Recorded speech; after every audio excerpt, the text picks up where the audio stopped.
আসসালামু আলাইকুম।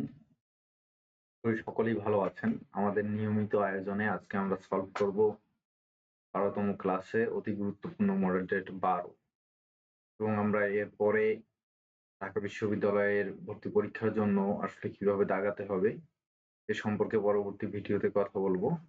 তবে আপনারা এই মডেল টেস্টগুলো যদি সলভ করেন তাহলে আশা করি এখান থেকে আপনাদের অনেক প্রশ্ন কমন আসবে।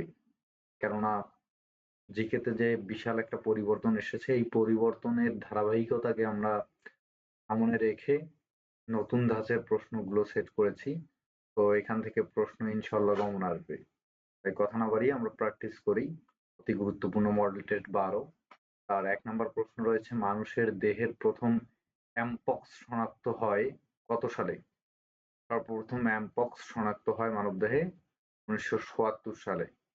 কত সালে? ১৯৭৪ সালে। পেরুর লিমায় ৩১তম অ্যাপেক সম্মেলন অনুষ্ঠিত হয় কত তারিখ থেকে কত তারিখ? ৯ থেকে ১৬ই নভেম্বর ২০২৪। ৯ থেকে ১৬ই নভেম্বর ২০২৪। ভারতের মণিপুর রাজ্যের টিপাইমুখ বাঁধ যে নদীর উপর অবস্থিত? টিপাইমুখ বাঁধ। বাঁধ থেকে প্রশ্ন আসলে খুবই ইম্পর্টেন্ট একটি প্রশ্ন, যেটা হচ্ছে বরাক। বরাক। এই যে বরাক এবং তুইভাই, যেটা হচ্ছে কি সুরমা, সুরমা, এই যে যে মেঘনার মিলনস্থল, অর্থাৎ মেঘনা নদীর যে শাখা নদী, তার মধ্যে যেটা ভারত থেকে এসেছে বরাক এবং তুইভাই, সেই বরাকের কোথায়? বরাকের উপর যে বাঁধ নির্মিত হয়েছিল মণিপুর রাজ্যে, সেটা হচ্ছে টিপাইমুখী বাঁধ, যেটা সিলেট হয়ে প্রবেশ করে বাংলাদেশে। ৪ নাম্বার আছে ১৯৭৫ সালে নতুন ধরনের কৃষি সমবায় নবযুগ তেভাগা খামার প্রতিষ্ঠা করেন কে? নবযুগ তেভাগা খামার প্রতিষ্ঠিত করেন কে? অ্যান্সার হবে B, doctor Mohammad Yunus. Doctor Mohammad Yunus Nobel লাভ করেন কত সালে? ২০০৬ সালে। গ্রামীণ ব্যাংক এবং ডক্টর মোহাম্মদ ইউনুস একত্রে নোবেল লাভ করেন এবং বাংলাদেশিদের মধ্যে সর্বপ্রথম নোবেল বিজয়ী হচ্ছেন ডক্টর মোহাম্মদ ইউনুস। এবং ডক্টর মোহাম্মদ ইউনুসের আর একটা যে 3-0 যে নীতি, এটা আমরা পড়েছিলাম একটি ভিডিওতে। আপনারা প্রথম মডেল টেস্টটি সলভ করার ভিডিওটি দেখলেই ওটা পেয়ে যাবেন। ৫ নম্বর হচ্ছে ৩৬ জুলাই বলতে কি বোঝায়? ৩৬ জুলাই, জুলাই মাস কত তারিখ? ৩১শে মাস। তো ৩১ থেকে কতদিন? ৫ দিন। এই ৩৬ জুলাই বলতে বোঝায় ৫ আগস্ট। যেদিন শেখ হাসিনার পতন হয়েছিল সেই দিনকে বলা হয় ৩৬ জুলাই হিসেবে গণনা করা হয়। ৩৬ জুলাই বলতে বোঝাবে ৫ আগস্ট। আর জুলাই বিপ্লব সর্বপ্রথম আনুষ্ঠানিকভাবে শুরু হয় কত তারিখ? জুলাই বিপ্লব আনুষ্ঠানিকভাবে শুরু হয়েছিল ১ই জুলাই, ১লা জুলাই। আর শেখ হাসিনার পতন হয়েছিল ৫ই আগস্ট, ৩৬ জুলাই। কোনটি নদীমাতৃক সভ্যতা নয়? নদীমাতৃক সভ্যতা নয় কোনটি? হচ্ছে রোমান সভ্যতা। রোমান সভ্যতা নদীমাতৃক সভ্যতা নয়। কারা বর্গী নামে পরিচিত? বর্গী নামে পরিচিত হচ্ছে মারাঠা বা মারাঠি। মারাঠা বা মারাঠিরা বর্গী নামে পরিচিত।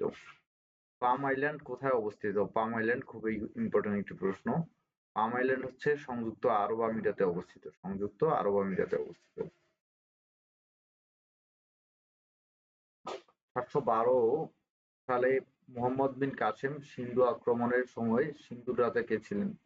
সিন্ধুর রাজা দহিরকে পরাজিত করে সর্বপ্রথম মোহাম্মদ বিন কাসেম আমাদের উপমহাদেশে এসেছিলেন। আর ৭১২ খ্রিস্টাব্দে সিন্ধুর রাজা ছিলেন কে? দহির। ধাক্কা নৃত্য কোন উপজাতির নৃত্য? যে কিছুদিন আগে যে নিউজিল্যান্ডের একটি সংসদের ভিডিও ভাইরাল হয়েছিল, তো এরা ছিল মাউরি উপজাতির, অর্থাৎ মাউরি উপজাতির সাংবিধানিক আইন যে লঙ্ঘন হয়েছিল, এই আইনকে ফিরিয়ে আনার জন্য এই উপজাতিরা আন্দোলন করেছিল। আর এই উপজাতিদের নৃত্য হচ্ছে হাকা নৃত্য। হাকা নৃত্য কাদের? মাউরিদের। আর মাউরিরা কোন দেশের উপজাতি? নিউজিল্যান্ডের উপজাতি। নিউজিল্যান্ডের নাগরিককে কি বলা হয়? কিউই। কিউই। ১১ নম্বর ইন্দো চীনের অর্থাৎ চীনের ক্ষুদ্র অংশ অন্তর্ভুক্ত নয় কোন দেশটির? কোন দেশটির অন্তর্ভুক্ত নয়? হচ্ছে জাপান। 12 নম্বর, মারাঠা বা মারাঠি শাসকদের উপাধি ছিল কি? উপাধি ছিল বীর পেশোয়া। পেশোয়া। 13 নম্বর, কোনটি নারীর বিরুদ্ধে বৈষম্য অবসান সম্পর্কিত সনদ অর্থাৎ আন্তর্জাতিক সনদ? সেটি হচ্ছে সিডো। তারপরে বি সিডো। 14 নম্বর, রাজশাহী বিশ্ববিদ্যালয়ের শহীদ মিনারের নকশা কে করেন? শহীদ মিনার, রাজশাহী বিশ্ববিদ্যালয়ের শহীদ মিনারের নকশা করেন শিল্পী মুর্তজা বশির। শিল্পী মুর্তজা বশির। 15 নম্বর হচ্ছে ম্যাগনা কার্টা কি? ম্যাগনা কার্টা হচ্ছে ইংল্যান্ডের প্রথম শাসনতন্ত্র। ইংল্যান্ডের প্রথম শাসনতন্ত্র, যেটা 6 দফাকে বলা হয় বাংলার ম্যাগনা কার্টা। আর ম্যাগনা কার্টা হচ্ছে ইংল্যান্ডের প্রথম শাসনতন্ত্র। সংবাদ রাষ্ট্রপতি কর্তৃক জারিকৃত আইনকে কি বলে? রাষ্ট্রপতি কর্তৃক জারিকৃত আইনকে বলা হয় অধ্যাদেশ। রাষ্ট্রপতির বিশেষ ক্ষমতায় যে আইন জারি করা হয় সেটাকে বলা হয় অধ্যাদেশ। এই একমাত্র রাষ্ট্রপতিরই জারি করার অধিকার রয়েছে। 17 নম্বর, কোন প্রণালী ভারত মহাসাগরকে দক্ষিণ চীন সাগরের সাথে সংযুক্ত করেছে? দক্ষিণ চীন সাগরের সাথে সংযুক্ত করেছে সুন্দ্রা। এটি অবশ্যই মানচিত্র দেখে পড়তে হবে। এবং আমরা এর আগে দেখেছিলাম যে ভারত এবং চীনকে আলাদা করেছে, পৃথক করেছে কোন প্রণালী? পক প্রণালী। আপনারা এগুলো দেখে নেবেন মানচিত্র দেখে। 18 নম্বর হচ্ছে জাতীয় আয়কর দিবস কোন তারিখে পালিত হয়? জাতীয় আয়কর দিবস হচ্ছে 30শে নভেম্বর পালিত হয়। 30শে নভেম্বর। 19 নম্বর হচ্ছে 1945 সালে হিরোশিমায় বোম নিক্ষেপকারী নাম কি? হিরোশিমা এবং নাগাসাকি।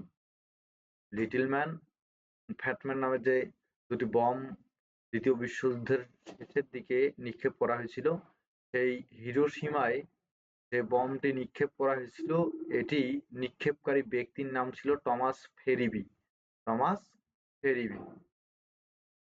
20 নম্বর, বাংলাদেশের ষষ্ঠ জাতীয় জনশুমারি এবং গৃহ গণনা কোন সময়ে অনুষ্ঠিত হয়? এই আনসার হবে 15 থেকে 21শে জুন 2022। 15 থেকে 21শে জুন 2022। কোন সংগঠনটি সফট লন্ড উইন্ডো নামে পরিচিত? সফট লন্ড উইন্ডো নামে পরিচিত হচ্ছে আইডিএ। আইডিএ। কোন সংগঠন? আইডিএ।